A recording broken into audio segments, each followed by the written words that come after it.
8वें वेतन आयोग को लेकर अलग अलग कर्मचारी संगठनों और सोशल मीडिया के दावों के बीच ये अटकलें लगाई जा रही हैं कि नया वेतन आयोग 2026 की शुरुआत से प्रभावी हो जाएगा, जिसके बाद सरकारी कर्मचारियों की उम्मीदें बढ़ गई हैं। और आपके जहन में भी सवाल होगा कि क्या सच में नए साल में 8वें वेतन आयोग के लागू होने की संभावना है। हालांकि इन कयासों पर केंद्र सरकार ने 8 दिसंबर को विराम लगा दिया है। नमस्कार, आप देख रहे हैं न्यूज़ 18 का डिजिटल प्लेटफॉर्म और मैं हूं आपके साथ जागृति खंतवाल। केंद्र सरकार ने 8वें वेतन आयोग के लागू होने की तारीख पर स्पष्टीकरण दिया है। वित्त राज्य मंत्री पंकज चौधरी ने 8 दिसंबर 2025 को लोकसभा में दिए एक लिखित जवाब में बताया कि 1 जनवरी 2026 से इसका लागू होना अभी तय नहीं है।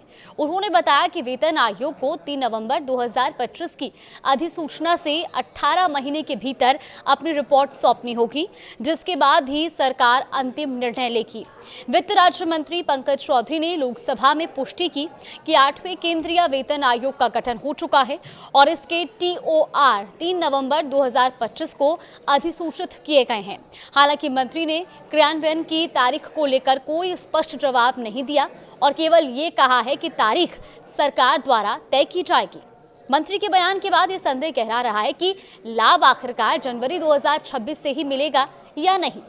पेंशन संशोधन या DA विलय को TOR में स्पष्ट रूप से शामिल किया गया है या नहीं, इस पर सरकार ने कोई जानकारी नहीं दी है।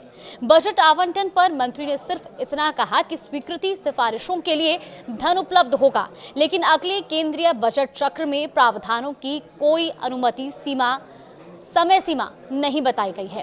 गौरतलब है कि 8वें वेतन आयोग के लागू होने से देश के करीब 50 लाख से ज्यादा केंद्रीय कर्मचारियों और लगभग 69 लाख पेंशन भोगियों को सीधा लाभ मिलने की उम्मीद है।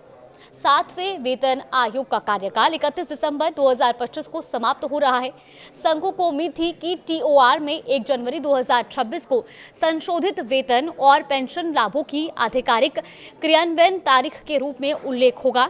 अब क्योंकि स्थिति स्पष्ट नहीं है और ऐसे में इसको लागू होने में देरी की आशंका और बढ़ा दी है। हालांकि ऐतिहासिक रूप से वेतन आयोग की सिफारिशें लागू होने में 2 से 3 साल लेती है। अब आखिर कब तक इसकी स्पष्ट तारीखों का ऐलान होगा, ये फिलहाल देखना होगा। इस खबर पर आगे भी अपडेट जानने के लिए आप देखते रहिए न्यूज़ 18।